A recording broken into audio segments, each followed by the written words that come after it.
ওদিকে জঙ্গলের রাজা বাঘ সারাদিন কোনো শিকার না পেয়ে মনের দুঃখে তার গুহায় ফিরছিল।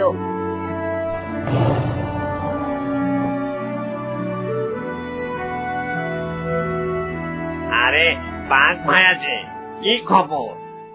কি আর বলবো কুমির ভাইয়া, সারাদিন ঘুরে একটা শিকার পেলুম না। জঙ্গলের পশু পাখি সব হাওয়া হয়ে গিয়েছে দেখছি। হাওয়া হয়নি, সব পশু তোমার পেটে গিয়েছে। তো কুমির ভাইয়া, তুমি এখানে বসে শিয়ালের অপেক্ষা করছো বুঝি? বেটা শিয়ালকে যদি একবার পাই তাহলে এই ধারালো দাঁত দিয়ে ওকে আমি টুকরো টুকরো করে ফেলবো, এই কথাটা বলে রাখলাম। সেই অপেক্ষাতেই থাকো। এই কথা বলে জঙ্গলের রাজা বাঘ তার গুহার দিকে এগুতে থাকলো। ওদিকে বাঘের গর্জন শুনে শিয়ালনির তো মরমর অবস্থা। বাঘ মামা তো চলে এসেছে, এখন কি হবে? কিচ্ছু হবে না, যেটা বলেছি মনোযোগ দিয়ে শোনো। বাঘ যখনই গুহার কাছে আসবে তুমি স্বর পাল্টিয়ে চিৎকার করবে আর বলবে আমার এখনই বাঘের মাংস চাই। ঠিক আছে, তাই হবে। এরপরে বাঘ যখনই তার গুহার সামনে এলো, শিয়ালনি চিৎকার শুরু করে দিল। আরে কার এত বড় সাহস আমার গুহায় প্রবেশ করেছে?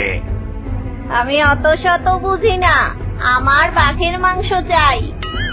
আরে আরেকটু অপেক্ষা করো, বাঘের মাংস খাওয়ার জন্য তো বাঘের গুহায় বসে আছি, বাঘটাকে তো আসতে দাও।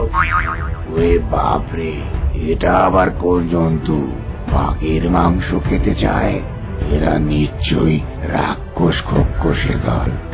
আমার এই গুহায় থেকে কাজ নেই, এগুলি পালাতে হবে এখান থেকে। শিয়াল আর শিয়ালনির কথা শুনে জঙ্গলের রাজা বাঘ তার জীবন নিয়ে সেখান থেকে পালাতে লাগলো। গিন্নি, খেলা তো মাত্র শুরু।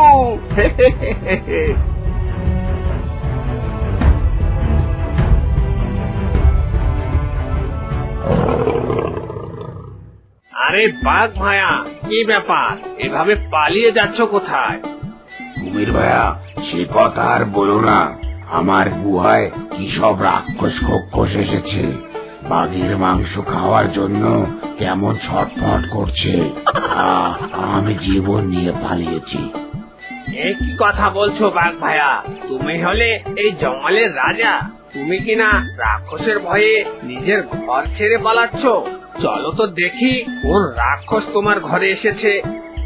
না না, আমি যাব না। আরে চলো চলো, কিচ্ছু হবে না। যাব, চলো তাহলে যাই। এই আমি কিন্তু বাইরে থাকবো, তুমি যাবে গুহার ভেতরে। তাই হবে।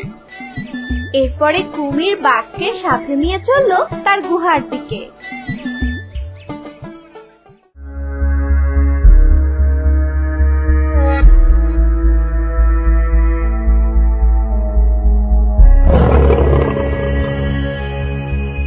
সর্বনাশ, এ তো দেখছি কুমির আর বাঘ একসাথে আসছে এবার।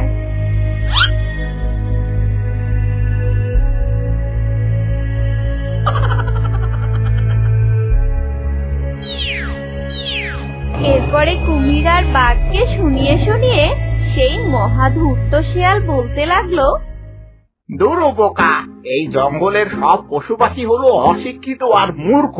রাক্ষস খক্ষসকে তাড়ানোর বুদ্ধি কি আর তাদের মাথায় আছে? এই পুরো জঙ্গলে বুদ্ধিমান বলতে শুধু ওই শিয়াল পণ্ডিত ছিল। শিয়াল পণ্ডিত যেহেতু নেই, সুতরাং এই জঙ্গলের সব পশু পাখিকে আমরা এক এক করে খাবো। শুনেছি শিয়াল পণ্ডিত নাকি চাঁদে গিয়েছিল, সেখান থেকে কয়েক বস্তা পিএইচডি নিয়ে এসেছে। বলো কি, রাক্ষস রক্ষস তাড়ানোর বিদ্যাও শিখে এসেছি বুঝি? সে কি আর বাদ রেখেছে? শিয়াল পণ্ডিত কি আর আগের শিয়াল পণ্ডিত আছে? সে তো এখন পুরো দস্তর মানুষ হয়েছে, মানুষের মতো ধুতি কাপড় পরে, মানুষের মতো চলাচল করে, মানুষের স্কুলে পণ্ডিতি করে। তাহলে তো শিয়াল পণ্ডিত থেকে সাবধান থাকতে হবে। শুনেছি প্রতি শনিবার জঙ্গলের বাইরে ওই বটতলায় শিয়াল পণ্ডিত তার বউকে নিয়ে বেড়াতে আসে। এই কে কে ওখানে? শিয়ালের মুখে এই কথা শুনে বাঘ আর কুমির সেখান থেকে দিল এক ভোরু। গিন্নি দেরি হও, কাল সকালে বটতলায়